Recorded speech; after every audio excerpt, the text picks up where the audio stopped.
On top of Ottawa and Toronto, there were major political movements on the other side of the country today, too, including a surprise meeting between British Columbia Premier Christy Clark and her Alberta counterpart, Alison Redford. The two provincial governments have agreed on conditions for future oil pipelines.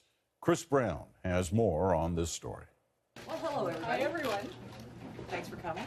They may not always have acted like best of friends, but as of today, Christy Clark and Alison Redford say they're on the same page when it comes to building oil pipelines to the West Coast. We have made it clear to Alberta that their royalties and taxes are not part of the discussion. Clark is endorsing Alberta's energy export strategy, and Redford says she accepts BC's right to tax, toll, or otherwise make energy companies pay to move heavy bitumen across British Columbia.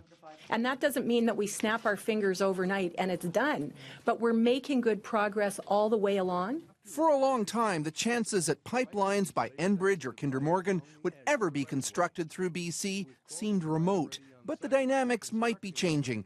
Clark says she sees progress on 5 essential conditions, including oil spill cleanup, First Nations involvement, and now economic benefits for BC.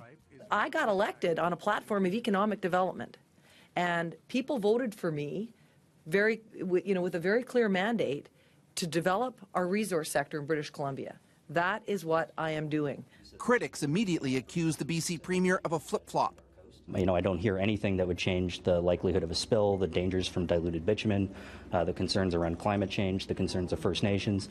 The focus will now switch to what sort of deal BC can negotiate with Enbridge. Its Northern Gateway proposal, now under consideration, would see 500,000 barrels of heavy oil every day piped to the port of Kitimat. We'll have our conversations with the British Columbian government, and at this stage in the game, we're willing to hear what they have in mind, and then we'll take it from there. The pipeline companies still face enormous challenges to get their heavy oil projects approved and then built, particularly from First Nations and environmental opponents. But today's deal removes a significant political obstacle. Chris Brown, CBC News, Vancouver.